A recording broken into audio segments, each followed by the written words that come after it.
You start to notice it long before you can name it. At first, it feels exciting, intense even. There are moments when everything between you feels electric, intimate, like you've finally cracked the code of connection. They're attentive, warm, present. And in those moments, you let your guard down.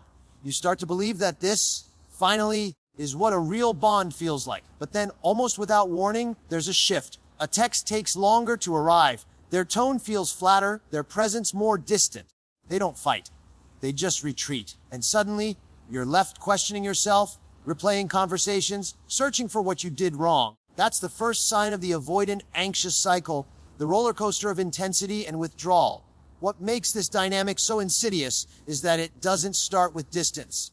It starts with closeness. Avoidants aren't distant all the time. If they were, you wouldn't stay. They're often highly capable of creating intimacy in bursts. In fact, those bursts can feel even more intense than what you've experienced in stable relationships precisely because they're followed by absence. Your nervous system gets conditioned to crave those moments of connection like oxygen, and when the withdrawal happens, you don't just miss them, you panic. That panic isn't irrational, it's your attachment system going into overdrive. The anxious side of you is wired to seek closeness to restore a sense of safety, while their avoidant side is wired to seek distance to restore theirs. This is the cruel paradox. The closer you get, the more it triggers their fears of being engulfed or losing independence. The more they pull away, the more it triggers your fears of being abandoned or not being enough. And the cycle repeats, not because either of you consciously wants it to, but because your nervous systems are dancing to old, deeply wired patterns. It's like two magnets flipping polarity over and over again, drawn in by the force of attraction, repelled by the force of fear. What's even more deceptive about this roller coaster is that it creates the illusion of progress. The highs feel like breakthroughs. After every withdrawal, the reunion feels like evidence that love wins, that they came back because they care. But what you're often experiencing is not progress, it's relief. It's the release of the anxiety that built up in their absence. That release floods your brain with dopamine and oxytocin, reinforcing the bond, not because it's healthy, but because the cycle itself is chemically addictive. Think about it. How many times have you felt that rush when they return, only to find yourself back in the same position weeks later? That's the hallmark of this cycle. It keeps you hoping, it keeps you chasing, and it keeps you from asking the harder question. What is this doing to me long term? Because every time you ride this wave of intensity and withdrawal, your own sense of stability erodes.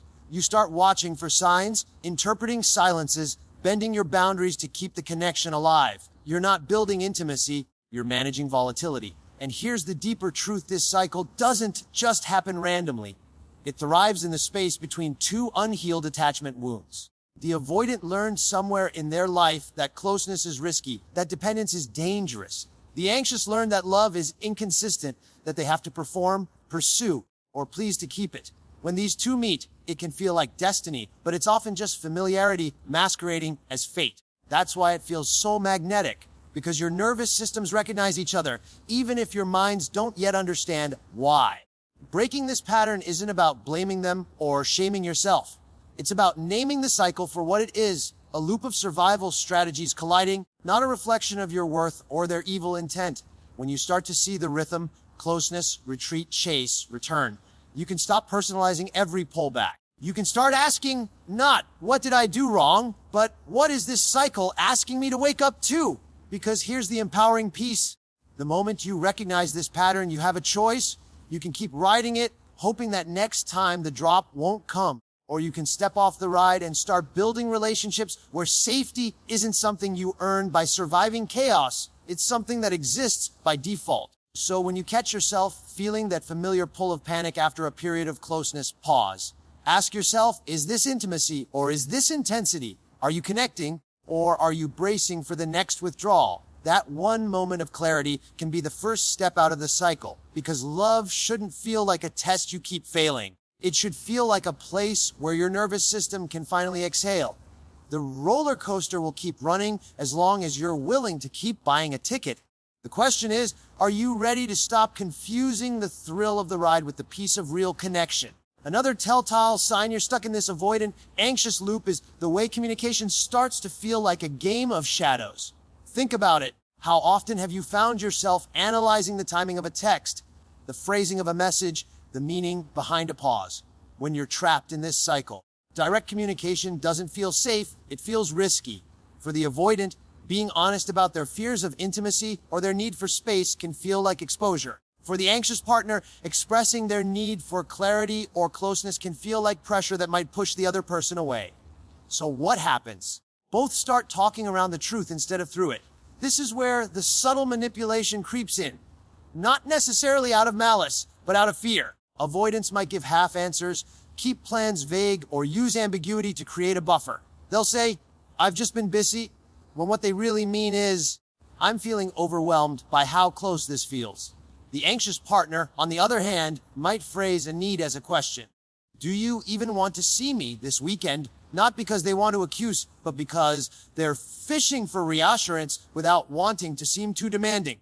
Both are trying to stay connected while avoiding the very vulnerability that would make the connection real. And here's the problem.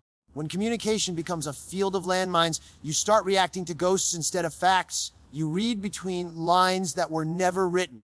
You craft elaborate stories about what their silence means or why they didn't say goodnight. You stop asking directly because asking feels like nagging. You stop stating your truth because truth has been punished before, with distance, with coldness, with silence. That silence becomes its own form of communication, louder than any words. It says, "Your needs are too much." It says, "I'm safer when I keep you guessing." Over time, this erodes the very thing you need to thrive in a relationship: trust. Trust isn't built by grand gestures, it's built by consistent, clear signals over time. But in the avoidant, anxious cycle, signals are mixed by design. It's hot one day, cold the next. It's a deep conversation on Tuesday and radio silence by Friday. Your brain starts to associate love with unpredictability, and that is where the real damage sets in, because unpredictability is addictive. Your nervous system starts working overtime to decode, to predict, to manage their moods, their space, their attention. That's not intimacy. That's hypervigilance dressed as love. You might even start mirroring their behavior without realizing it. You pull back when they pull back, hoping it will make them come forward. You delay text to avoid seeming needy. You suppress your real feelings to keep the peace. And slowly, your authentic self gets buried under a version of you that's always negotiating for closeness, but rarely receiving it. That's the trap. You start performing connection instead of experiencing it. So what's the antidote? It starts with brutally honest communication, not with them at first, but with yourself. Ask, what do I actually need to feel safe in this connection? Not what do I think will keep them here, but what would make me feel at peace even if they didn't respond the way I want? That question alone can shift the dynamic because it stops making their reaction the measuring stick for your worth. When you begin to value directness over decoding, you create a new standard. If you ask a direct question and get a vague answer, that's data. If you express a need and it's dismissed, that's clarity. It may not be the answer you hoped for, but it's the truth you needed. And truth, even when it hurts, is always less corrosive than ambiguity. Avoidance often tests love not by what they say, but by what they leave unsaid. They're waiting to see, will you tolerate the silence? Will you keep showing up even when they retreat? Will you make their avoidance safe by never challenging it? Every time you choose silence over self-expression, the cycle deepens.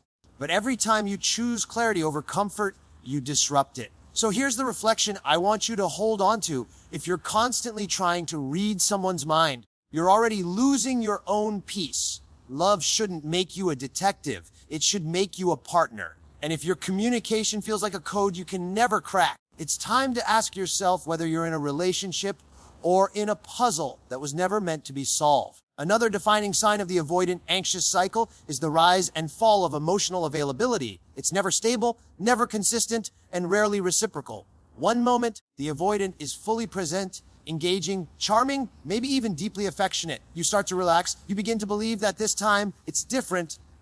But then, without warning, the energy shifts. They withdraw, not always physically, sometimes just emotionally. Their text becomes shorter. Their voice sounds flatter. Their eyes don't hold yours as long. It's subtle at first, but if you've been through it enough times, your nervous system picks up on the pattern before your mind does, and that shift sends the anxious partner spiraling.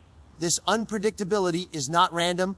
It's a pattern rooted in their attachment system. For avoidance, closeness often triggers an unconscious alarm.